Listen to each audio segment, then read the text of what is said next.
Magandang araw. Ayan, may latunda na naman na harvest.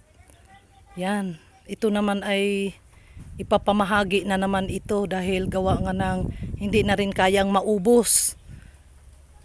Pamahagi na lang din sa mga kapitbahay. Yan ang maganda talaga dito sa probinsya. Yan, pinangas-pangas na para pamahagi. Ayan, kumain na rin ako dahil may nahinog sa puno. Napakasarap ng saging na hindi kalburo. Talagang hinog sa puno talaga. Napakatamis at malinamnam. Ito naman, yung bagong harvest na saging, hahati-hatiin na naman ito at ipamahagi sa mga kamag-anakan. Ganyan ang buhay probinsya. At dito ko napansin ang mga bata na tuwang-tuwa na naglalaro ng kariton-karitunan. Tuwang-tuwa talaga ako dahil ganito ako noong kabataan ko pa. Ang mga kabataan dito sa probinsya ay iba. Hindi sila masyadong ganun ka busy sa cellphone. Ayan, mayroon pa rin silang nakaugalian na paglalaro, kariton-karitunan. Yan ang kanilang ibang libangan dito sa probinsya. Na may mga kariton silang ginawa, tapos yan sumasakay sila, yan tinutulak nila, kaya nakakatuwang pagmasdan dahil ganyan din kami noong kabataan ko pa, ganyan din ang ginagawa ko noon.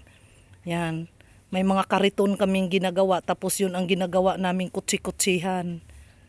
Yan ang nakakatuwa dito sa probinsya kasi kahit papano ang mga bata mayroon pa rin silang nakaugalian na paglalaro ng ganito. Hindi katulad ng mga bata sa syudad na talagang nasa loob lang ng bahay naglalaro ng cellphone. Ito, matutuwa ka sa mga bata dito dahil mas masaya pa rin sila sa mga ganitong paglalaro. Mas maganda talaga ang ganitong laro kaysa bagong henerasyon ngayon na karamihan sa mga bata ay naglalaro ng cellphone. Talagang ang mga bata ay lampa dahil hindi sila masyadong nai-exercise. Iba pa rin talaga ang mga batang naglalaro sa labas ng bahay, naghahabulan, nagtatago-taguan kasi talagang exercise at saka bukod pa hindi madaling masira ang kanilang mga mata. Kaya mas maganda ang ganitong nakaugalian ng mga kabataan na lumalaki pa rin sila na dala pa rin nila yung paglalaro ng ganito o tuwan-tuwa sila sa paglalaro.